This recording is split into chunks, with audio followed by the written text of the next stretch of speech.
everything. You're my own, you're the best.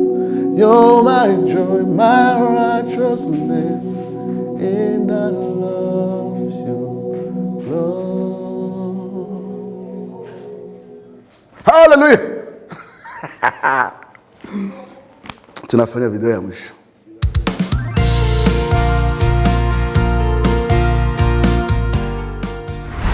Tugiye kurangiza epitre yacu twatanguye haraheze igihe ukaba warahombye vraiment ino série warahombye pe. C'est jamais trop tard, ushobora kuduga avec ta Bible ugara kuri émission mbere twakoze ya Thessaloniciens ukazwajana natwe umurongo kundi. Seulement aujourd'hui tugiye kurangiza sur les dernières exhortations za Paul zivuga sur les relations, les rapports, relationships. Mu migwi rero itandukanye atangura yexhorta bitesolike imigenderanire yo kugiranira n'abarongozi babo. Umurongo wa 12 n'umurongo wa 13. Ya ironda bikunda cyane akunda umurongozi. Nika ndabasomera neza kugira ngo bavyumve neza. Turabinginga mumenye abakora muri mwebwe bakaruha babaganza mu mwami wacu. 13 ngo mububahe gose mu rukundo kubw'igikorwa cabo mubane amahoro. Murongo wa 12 na 13 uhamarenga utsindagira ingendo dukwiye konora ces gens-là batanga umwanya wabo kugira ngo batugaburire ijambo ry'Imana, ko dukwiye kubaha mu rukundo, to honor in love, apana out of duty, apana kubera gusabira ibigusaba, mais honorer dans l'amour abantu bitanga kugira ngo ushobore gukura mu ijambo ry'Imana.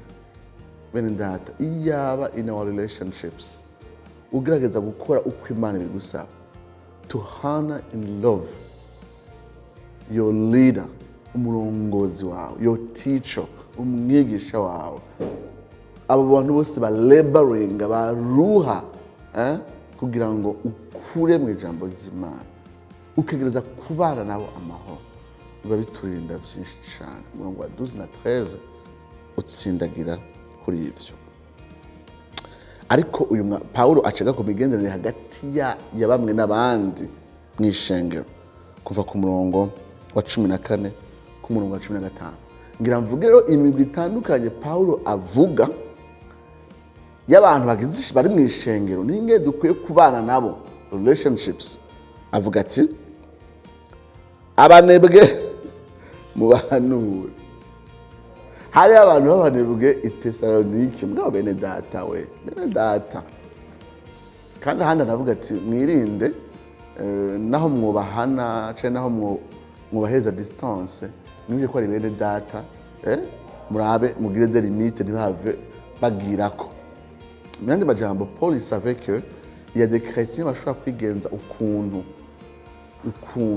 ugasanga arafise ibintu byiwe yishize mu mutwe, cese nkora, urumva akite ko ari abantu bamubeshaho mu ishengero, urumva. Paulo avuga ati sha abo bantu ni bene data mugabo mubanure, bafise ingwane y'ubunebwe batari ko baragenda muri vya bindi twabexhorta muko dukwiye gukora, kandi ibyo bihasha Imana icubahiro, kandi ivyo bituma tugira n'agishinga ntaye mwisi dukikuje bari ko ranahamwa. Avuga ati mugabo mubahanure. Undi mugwi wa kabiri muri abantu barandutse imitima, hari abanebwe, hari n'abantu barandutse imitima, people who are discouraged. People who are discouraged rero baba batandukanye, abantu bari emotionnellement, bari découragés n'ibintu bitandukanye, bari découragés n'ubuzima, bari découragés n'ibyabashike ama circonstances, bari découragés spirituellement, bumva barusha n'ibintu by'Imana, bari discouraged for many reasons, kubw'impamvu zitandukanye. Avuga ati abo bantu mubaremeshe those who are discouraged. Turahagiye mpura n'abantu nkabona ko umuntu ari totally discouraged, na jewe ubwanje hari gengera hano nkaba discouraged. Imana ikamenyekera umuntu, ikamenyekera abantu bantera intege, bankomeza. Na yari yarageze ahantu araba discouraged. Kuba discouraged si cyaha, vyerekana our humanity, kuba turi abantu notre finitude, ingene turi abantu bahera, dukeneye inkomezi zituruka inyuma yacu. Abo bantu rero bari mu ishengero, they need to be encouraged. Yavuze abanebwe, yavuze abacitse intege, acavuga abanyantege nke. Abanyantege nke, those who are weak. Those who are weak. Iyo umuntu ari weak aba ari ikintu kanaka ushobora ati ikintu kiramuninte. Umuntu ari discouraged nyine aba ari discouraged. Mugabo umuntu ari weak, aba afite a weakness, a particular weakness, intege kanaka, faiblesse kanaka yamumanuye nyene akumva nyene nta tuguva gifise to go on mu buzima bw'imwemwe. Ni kubera a weakness kanaka, ushobora ari camunaniye guheba, ushobora kuba ari une lacune afise, just just now ibintu by'Imana je ne comprends pas ibintu mwigisha pasteur. Urabona ko ari weak intellectually, ngo grasping ibintu mwigisha. Abo bantu ngo turamire those who are weak, encouraging those who are discouraged, duhanure those who are lazy. Ngo reka tubandanye ikindi kintu kigoye kuri verset 15. Verset 15 tuvuga ngo uwatugiriye nabi tumuharire, ntihagire umuntu yihora uwundi kibi yamugiriye. Ivyo biri muri ama relationships, dukurikirane ciza. Ikibi tuko turagirirwa niki tumye tugenda in another direction, tuja muri direction y'ikibi. Tugume dukurikirana iciza, mwame mukurikira iciza mu vyo mugiriranira n'ivyo mugirira abandi bose. So wagiriwe ikibi, mugabo bivuga ati niki gutume utabandanye poursuivre le bien ugirira abandi.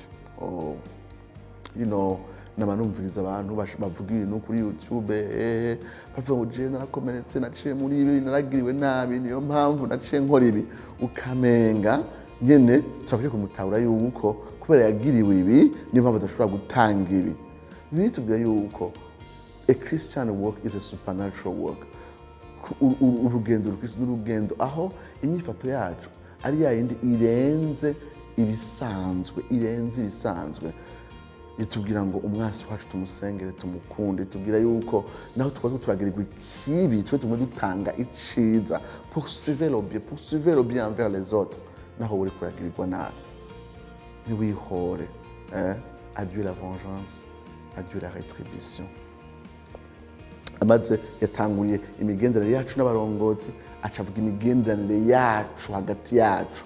Troisièmement, acavuga ku our relationship hamwe n'ibidushikira, our circumstances. Imigenderanire yacu n'ibidushikira. Alors hari ibintu bidushikira, turelatinga navyo gute, tubana navyo gute. What is our attitude actually? Attitude yacu bimeze gute bivanye n'ibiriko biradushikira. Paul atubwira the attitudes dukwiye kugira in circumstances. Aje kuvuga mu maraporo yacu n'abandi. Hano munsi acavuga in circumstances. Reka turabe icyo bivugako. Acavuga ati munezerwe iminsi yose, musenge ubudasiba, mukenguruke iminsi yose, mushime, mukenguruke iminsi yose, munezerwe iminsi yose, musenge ubudasiba. Harimo akantu ko kurenza urugero. Kunezerwa iminsi yose, gusenga ubudasiba, gushima muri vyose, gukenguruka muri vyose. Aya matutsi daragoye. Kumbure je ndavuga niko ndirukanga menga ndaba kamera. I know how difficult it is. Iyo nashikiwe n'ikintu kibi, kashavuga ati n'Imana irabibona yuko ntegezwa kuba meze gutya. Again turasubira kandi kuvuga urugendo rukristo, ubuzima rukristo n'ubuzima aho n'umupagara turavuga ati ibi bintu mu buryo busanzwe muri bon sens uko bitazogenda suku ntiyari kunezerwa, ntiyari gushima. Bitubwira yuko twahawe mpemu yera aproduce ibintu byose muri twebwe. Yes, birakunda yuko tuba thankful in everything, thankful muri byose. Twashikiwe n'ibibi, we can be thankful. Twashikiwe n'ivyiza, we can be thankful. Birashoboka yuko tunezerwa. Iyi exaltation yari yayihaye n'abifipi munavyibuka ati munezerwe iminsi yose. Ubugwaneza bwanyu bunyune abantu bose. Be joyful, always joyful. Iri isoko tutashobora duca twinyora the pain, umubabaro w'ibyadushikiye bitameze neza.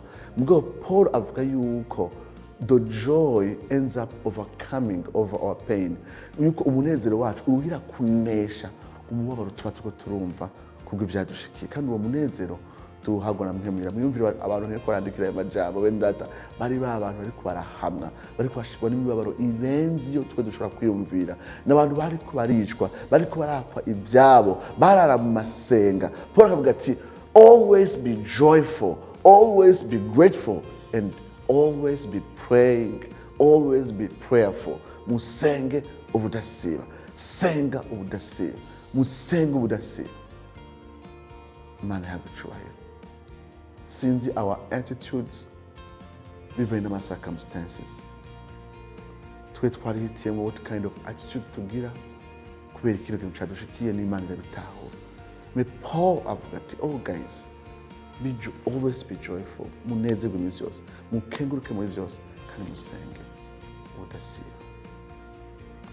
Numva amajambo nkorako, niyo mpamvu iyo wumva utabishoboye haba hakeneye gusenga ati Mana, iyo uriko biranshikira numva birangoye kuba joyful, birangoye kuba grateful. None Mwami, ndagusavye umpeze a grateful heart, umpeze a joyful heart, hagati na hagati y'ibiriko birambabaza, n'ibiriko birangumira, n'ibiriko birangora. Umenye yuko bishoboka yuko you can be joyful, you can be grateful, you can be prayerful, kandi ibyo byose bitatu always, always and every day. Amen.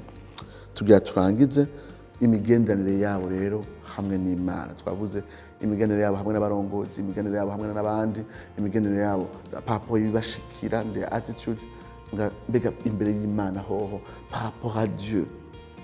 Ndakunda amajambo hano Paul akoresha 19 gushika kuri 22, 19 gushika kuri 20. Nimukazimye Mpwemu, don't quench the spirit, don't quench the spirit. Ijambo kutazimya byerekana ko Mpwemu Yera ari ikigereranyo c'umuriro n'umuriro. Umuriro rero fire ni ikintu muri Bibiliya gishobora guserukira ibintu byinshi. Our passion ku Mana, our affections ku Mana, notre zèle mu gikorwa c'Imana, notre amour envers Dieu, envers les autres, envers l'église, n'ibindi byinshi. Mpwemu Yera niwe avyatsa muri twebwe. He is the fire ari kindling, yatsa ivyo bishika, ivyo bigubaguma muri twebwe. Tuvuze kandi fire is about the power, niwe atanga the power mu buzima bwacu Kristo, niyo turakora Imana in our service, in our Christian service. Niwe, he is the power. Rero Mpwemu Yera araharira ngo atwuzuze the passion, la passion, atwuzuze la puissance, atwuzuze l'amour, atwuzuze le zèle. Ngo ikibazo turabimwemerera.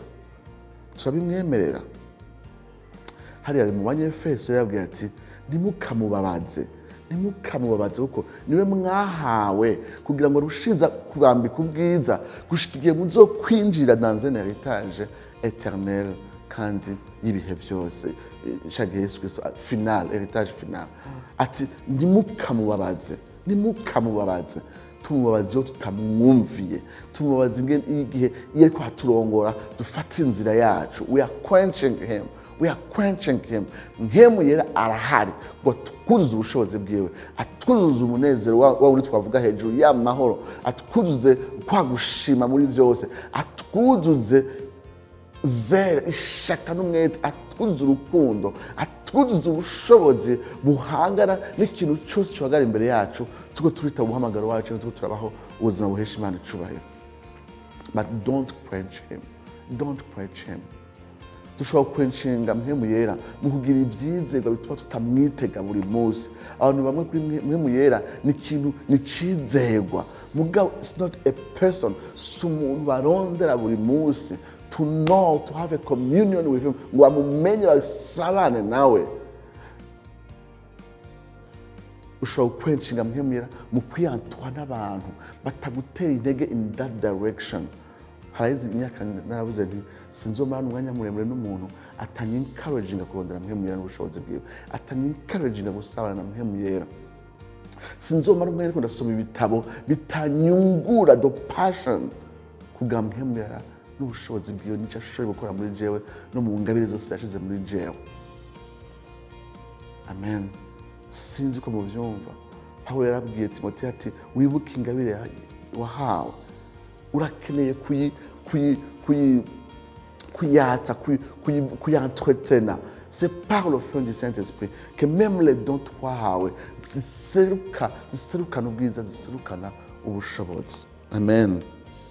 Hanyuma kuri verset 20, ntimugakengere ibyavugishwa n'Imana. Umwanditsi witwa John Piper ariko aravuga kuri murongo wa 19, avuga ati abantu biyumvira ko Pawulo kuravuga ibyanditswe byera ati bari ko barihenda, kuko abantu bari abantu bakirijwe, yarazi neza ko Bibiliya batoyikengera.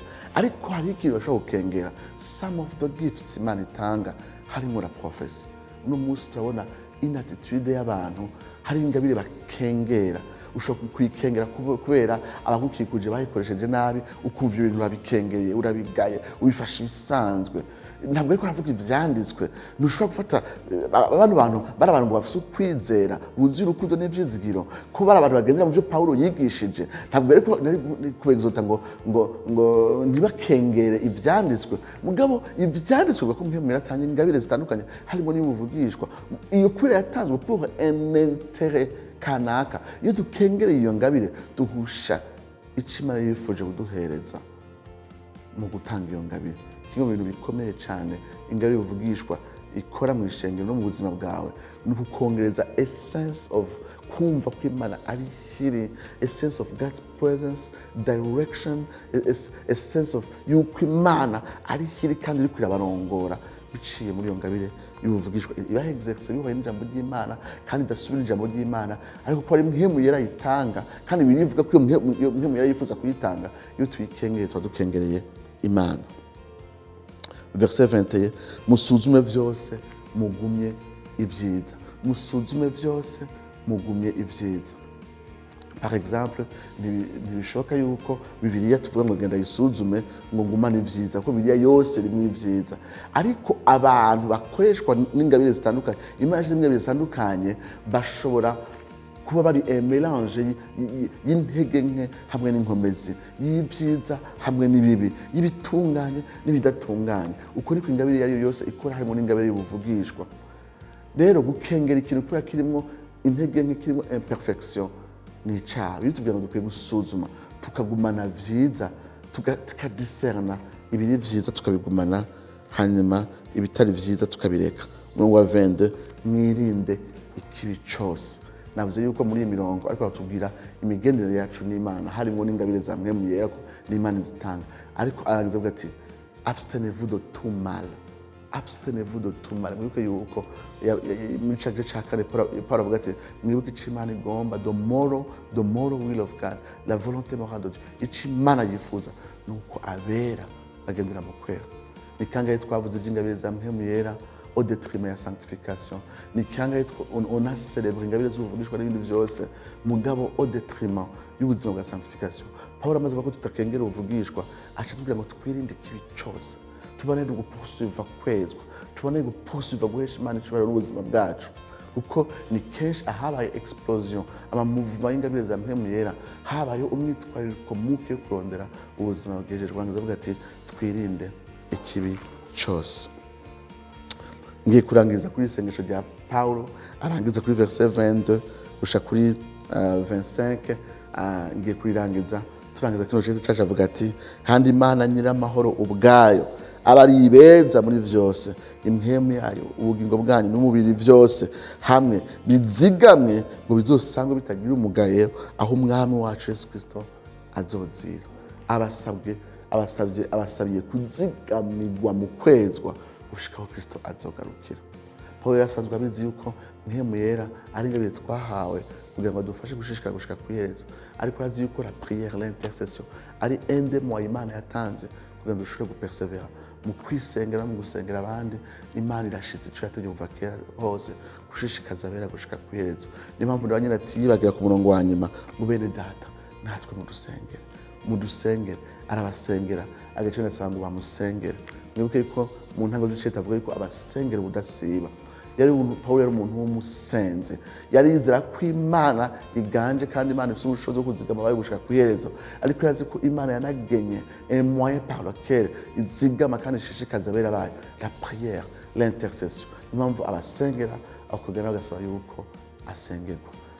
Nizere yuko ibyo twabonye byose muri kino cete bidusunikira aho hantu nyene mu gusenga, mu kwinginga kugira ngo ya Mana yatanguze kuba muri twebwe igishishikare kandi gikomeze gushika ku iherezo. Ubuntu bw'Imana bushamira imitima yacu muri Kristo Yesu. Amen.